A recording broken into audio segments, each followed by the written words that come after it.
అండి, ఎలా ఉన్నారండి? అందరూ బాగున్నారా? మేమైతే బాగున్నామండి.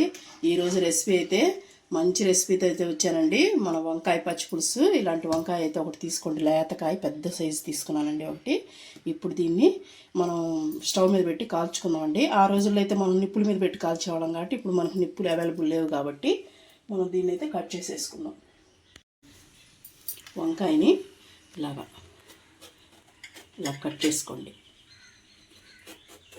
మొత్తం కట్ అవ్వకుండా ఇలాగా మనం ఈ పచ్చిమిర్చి తెల్లగడ్డలు దీంట్లో పెట్టి కాల్చుకుందామండి.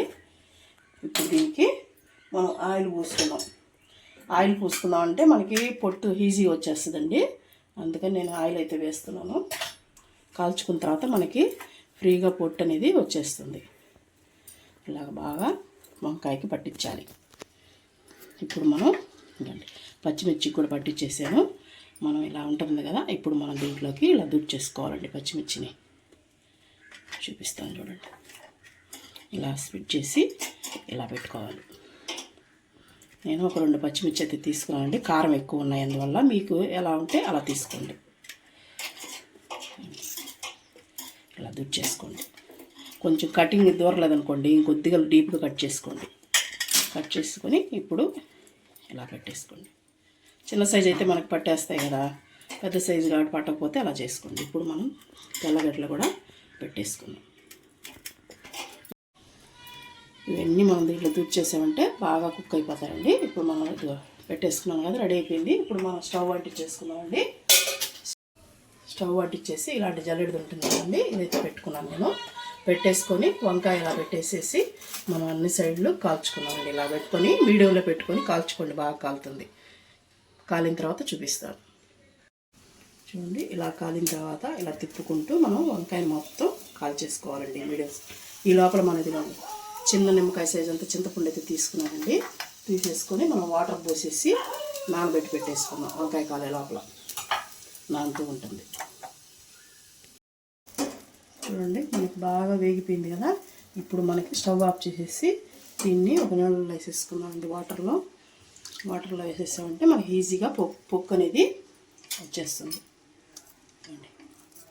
చూసారు కదా, ఇలాగ మనకి పొక్కు చూడండి. పైన ఉండే పార్ట్ కట్ చేసేద్దామండి, అది గట్టిగా ఉంటుంది కదా, అందుకని. ఇప్పుడు దీన్ని ఇలా తీసేసి ఇవన్నీ తీసేసుకుందామండి. పచ్చిమిర్చి తెల్లగడ్డలు అన్నీ తీసేసుకుందాం. చూసారా పొగలుగా ఎలా వస్తుందో. దీన్ని మ్యాష్ చేసుకున్నామండి. కొద్దిగా కట్ చేసుకొని చిన్న చిన్న పీసులుగా. చేయి కాలుతుంది అనుకుంటే ఇలా కత్తి సహాయమైనా తీసుకోండి.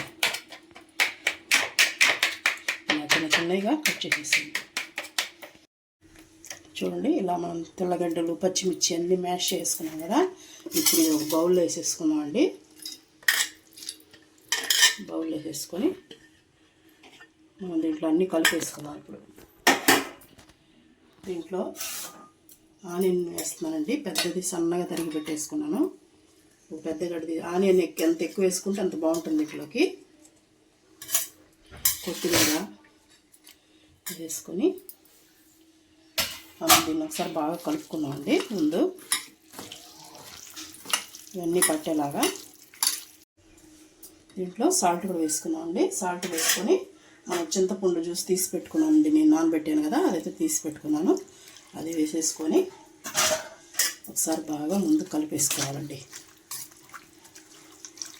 మనకి అవసరమైతే కొద్దిగా వాటర్ అయినా పోసుకోండి, పలసంగా కావాలి అనుకుంటే. నేను కూడా కొద్దిగా వాటర్ వేస్తున్నాను. మన చింతపండు పులుసు కూడా కొద్దిగానే చిక్కగా తీసుకున్నాం కదా, అందుకని వాటర్ వేసుకొని ఇలా సరిపోతుందండి. ఇప్పుడు మనం దీనికి పోపు పెట్టేసుకుందాం. స్టవ్ మీద చిన్న ప్యాన్ పెట్టుకొని ఆయిల్ వేసుకున్నాం అండి. నేనైతే 2 స్పూన్లు వేసాను. ఆవాలు, జీలకర్ర కొద్దిగా చిటపట ఆనిద్దామండి. ఆవాలు చిటపట ఆడినాయి కదా, ఇప్పుడు 2 ఎండుమిర్చి తుంచేసుకోండి. వేసుకున్నాక కరివేపాకు కూడా వేసుకొని కొద్దిగా వేగనిద్దాం. మనం పోపు వేగిన తర్వాత ఇంగు వేసుకుందామండి. కొద్దిగా ఇంగు వేసుకొని కొంచెం పసుపు వేసేసుకొని ఇంకా స్టవ్ ఆఫ్ చేసేసుకున్నామండి. పసుపు వేసిన తర్వాత స్టవ్ ఆఫ్ చేసేస్తున్నాను.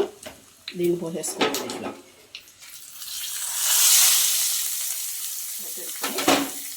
ఒకసారి బాగా కలిపేసుకోవాలండి.